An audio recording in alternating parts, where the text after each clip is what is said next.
Good morning children, welcome to the SMS class. আজি আমি এইটো ক্লাছত আমাৰ ব্যঞ্জন বৰ্ণ বা ক ফলাৰ প্ৰতিটো বৰ্ণৰে কি শব্দ গঠন কৰিব পাৰো তাকে পঢ়িম। ব্যঞ্জন বৰ্ণ অৰ্থাৎ ক ফলাখনৰ প্ৰথম বৰ্ণটো হৈছে ক। কতে কমল, কমল মানে হৈছে পদুম ফুল। কতে আকৌ হ'ব কমলা, কমলা এবিধ ফল। কতে কল, এইটো কলহৰ চিত্ৰ। কতে কলম, আমি কলম সকলোৱে জানো, পেন। তাৰপিছত বৰ্ণটো হ'ল খ। খতে খালৈ, এইটো হৈছে খালৈৰ চিত্ৰ। ইয়াত মাছ মাৰিবলৈ যাওঁতে মাছমৰীয়াসকলে মাছ থয়, এইটো খালৈ, ইয়াত মাছ থয়। খতে হ'ব আকৌ খাৰু, খাৰু হৈছে গহনা, ইয়াক হাতত পিন্ধাৰ কাৰণে ব্যৱহাৰ কৰা হয়। খতে খৰাহী, খৰাহী, খৰাহী হৈছে এবিধ বাঁহেৰে তৈয়াৰী সামগ্ৰী, ইয়াত বিভিন্ন বস্তু থব পাৰি। খতে আকৌ হ'ব খেল, খেল মানে আমি সকলোৱে জানো খেল, খেলা। খৰ পিছৰ বৰ্ণটো হ'ল গ। গতে গৰু, গৰু, এইটো গৰুৰ চিত্ৰ। গতে গছ, গতে আকৌ হ'ব গাহৰি, এইটো গাহৰি, এইটো জন্তু। তাৰপিছত গাধ, এইটো গাধৰ চিত্ৰ। তোমালোকে নিশ্চয় দেখিছা গাধ, গাহৰি, গৰু তোমালোকে নিশ্চয় দেখিছা। কৰ পিছত আহিল খ। খতে খৰি, এইটো খৰি। খতে আকৌ হ'ব ঘৰ, ঘৰ, হাউচ। খতে ঘোঁৰা, তোমাক নিশ্চয় চিনি পোৱা ঘোঁৰা। ঘৰচিৰিকা, এবিধ চৰাই, সৰু চৰাই। তোমালোকে দেখিছানে ঘৰচিৰিকা? খৰ পিছৰ বৰ্ণটো হ'ল ঙ। ঙতে নাঙল, এইটো হৈছে নাঙলৰ চিত্ৰ। ইয়াক মাটি চহাবলৈ খেতিয়কসকলে ব্যৱহাৰ কৰে।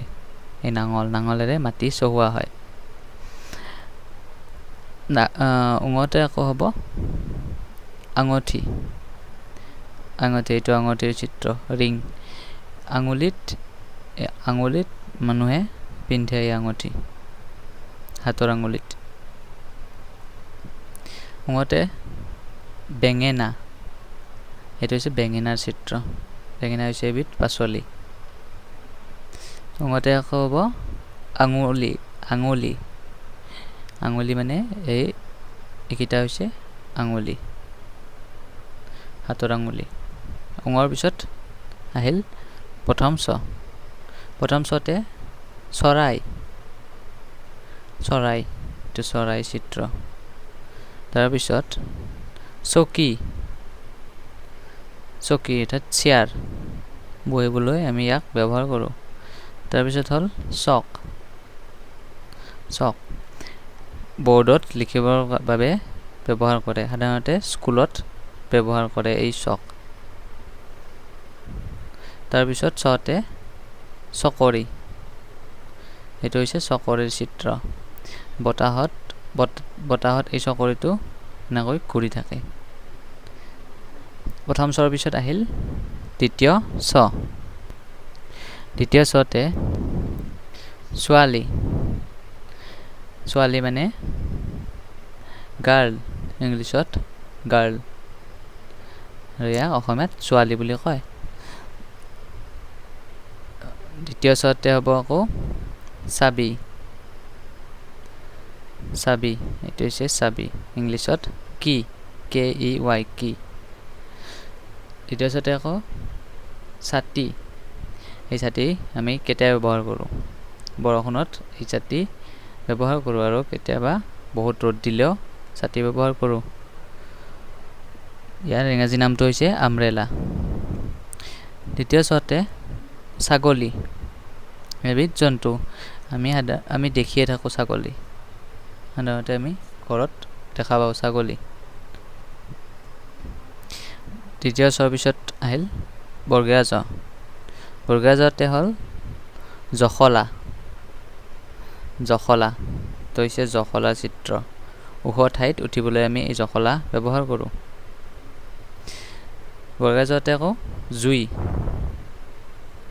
জুই, এই জুই আমি জানো সকলোৱে জুই। জাকৈ, এইটো হৈছে জাকৈৰ চিত্ৰ। এক বাঁহেৰে তৈয়াৰ কৰা হয় আৰু মাছ মাৰিবলৈ ব্যৱহাৰ কৰে এই জাকৈ। তাৰপিছত আহিল জাতিলাও। জাতিলাও হৈছে এবিধ পাচলি, এবিধ লাও। বৰ্গীয়া জৰ পিছত আহিল বৰা জ। বৰা জতে আছে প্ৰথমতে ঝৰ্ণা। এইটো হৈছে ঝৰ্ণাৰ চিত্ৰ, ঝৰ্ণা। ওখ ঠাইৰ পৰা যেতিয়া পানী এনেকৈ বহুত জোৰেৰে বাগৰি আহে সেইটোক ঝৰ্ণা বুলি কয় বা নিজৰা বুলিও ক'ব পাৰি। তাৰপিছত আছিল বৰা জতে ঝাৰু। ঝাৰু, ঘৰ সাৰিবলৈ এই ঝাৰু ব্যৱহাৰ কৰা হয়। তোমালোকৰ ঘৰত নিশ্চয় আছে ঝাৰু। তাৰপিছত হ'ল ঝাওবন। ঝাওবন নৈৰ কাষত সাধাৰণতে বেছিকৈ এনেকৈ নৈৰ কাষত এই ঝাওবন দেখা যায়, এনেকুৱা। এইটো হৈছে ঝাওবন, এবিধ বন। বৰা জতে আকৌ হ'ল ঝুমুৰ। ঝুমুৰ হৈছে এটি নৃত্য। আমাৰ যেনেকৈ বিহু, বিহু হৈছে নৃত্য, ঠিক তেনেকৈ চাহ বাগিচাৰ চাহ জনগোষ্ঠীৰ মানুহৰ নৃত্য হৈছে ঝুমুৰ। তাৰপিছৰ বৰ্ণটো হ'ল নিয়। নিয়তে জিয়া। জিয়া হৈছে এবিধ পতংগ। ইয়াক আমি ফৰিং বুলিও কওঁ। এনেকুৱা তোমালোকে নিশ্চয় দেখিছা জিয়া। তাৰপিছত হ'ল চিঞৰ। চিঞৰ মানে হৈছে জোৰকৈ যেতিয়া চিঞৰে সেইটোক চিঞৰ বুলি কয়। নিয়ৰ পিছত আহিল মূৰ্ধন্য ত। মূৰ্ধন্য ততে টেকেলি। টেকেলি, এইটো হৈছে টেকেলি। এই টেকেলি মাটিৰে তৈয়াৰ কৰা হয়, মাটিৰে সজা এইটো টেকেলি। ইয়াত পানী, সাধাৰণতে পানী থ'বলৈ এই টেকেলি ব্যৱহাৰ কৰা হয়। মূৰ্ধন্য ততে আকৌ হ'ব টকা। টকা আমি সকলোৱে দেখিছোঁ টকা। তাৰপিছত হ'ল টেলিফোন। টেলিফোন প্ৰথম এইটো টেলিফোন ব্যৱহাৰ কৰা হৈছিল দূৰৰ মানুহৰ লগত কথা পাতিবলৈ। প্ৰথমতে টেলিফোন ব্যৱহাৰ কৰা হৈছিল, আজিকালি মোবাইল ওলাইছে। তাৰপিছত টকা, এইটোৰ নামো হৈছে টকা। এইটো টকা, এইটো টকা মানে পইচা, মানি। আৰু এইটো টকা মানে হৈছে আমি মহোহ বা কিছুমান গীতত নৃত্যত এই টকা ব্যৱহাৰ কৰা হয়। আমি ঘৰুৱা ভাষাত আমি থেকেৰা বা থকৰা বুলি কওঁ।